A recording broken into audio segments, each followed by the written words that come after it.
सकता है, 1 या 2 किलोमीटर तक का सफर नहीं।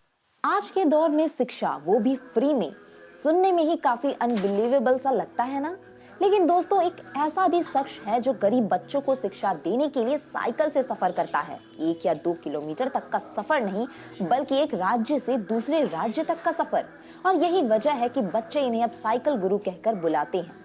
तो चलिए दोस्तों, आपको रूबरू करवाते हैं साइकिल गुरु यानी आदित्य कुमार की कहानी से। साइकिल से गांव-गांव घूमकर बच्चों को पढ़ाने वाले साइकिल गुरु आदित्य कुमार का सफर काफी लंबा और संघर्ष भरा रहा है।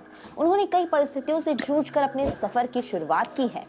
दोस्तों, आदित्य का जन्म उत्तर प्रदेश के फर्रुखाबाद में हुआ और ये वहीं के एक स्लम एरिया में पले बड़े हैं। उनके माता पिता मजदूरी करके घर को जैसे तैसे चलाते हैं। उनके घर की आर्थिक स्थिति काफी खराब थी और इसी के चलते उन्हें कई बार तो भूखे पेट तक सोना पड़ा। वहीं उनके पिता उन्हें हमेशा कहा करते थे कि मैंने तो पूरी जिंदगी मजदूरी कर अपने लिए और अपने परिवार के लिए कमाया है, अपने लिए तो सभी जीते हैं, लेकिन तुम पढ़ लिख कर समाज के लिए कुछ अच्छा करना। माता पिता की इस तरह की परवरिश के बीच ही वो पले बड़े और उन्होंने जैसे तैसे बीएससी की। उस समय वो गुजारा करने के लिए अंग्रेजी की ट्यूशन पढ़ाया करते थे ताकि थोड़े बहुत पैसे आ सके।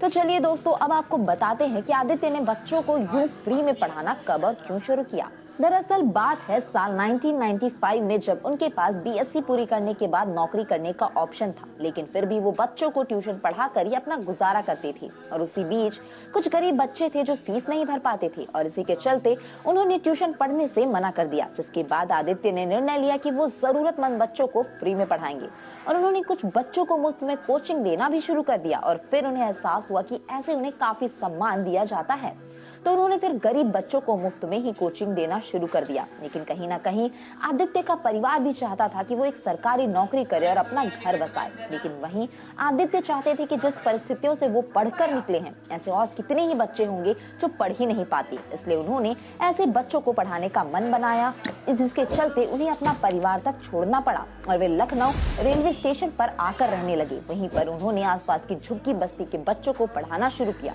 और उनके पास ऐसे 200 बच्चे हो गए। उनके इस नेक काम में और भी बहुत सारे लोगों ने उनका साथ दिया। एक तरफ जहां रेलवे स्टेशन वाले बच्चों को उन लोगों ने पढ़ाया, तो वहीं आदित्य बच्चों को पढ़ाने के लिए दूसरे गांवों में जाने लगे और इस तरह उन्होंने लखनऊ कानपुर में लगभग 350 क्लासेस चलाई। उन्होंने अपनी इस मुहिम को 29 सालों में 5 लाख किलोमीटर साइकिल चलाकर आगे बढ़ाया है।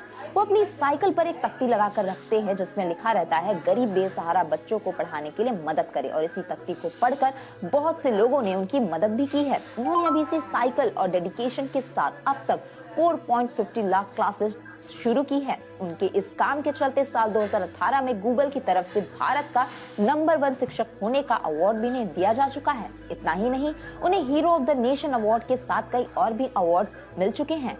दोस्तों, कभी वो दिन था जब इनके पास खुद के खाने के लिए रोटी तक नहीं होती थी, लेकिन आज वो दिन है कि इनका नाम Guinness book of world records और लिम्का बुक ऑफ रिकॉर्ड्स में दर्ज है। इसी के साथ आज के वीडियो में इतना ही।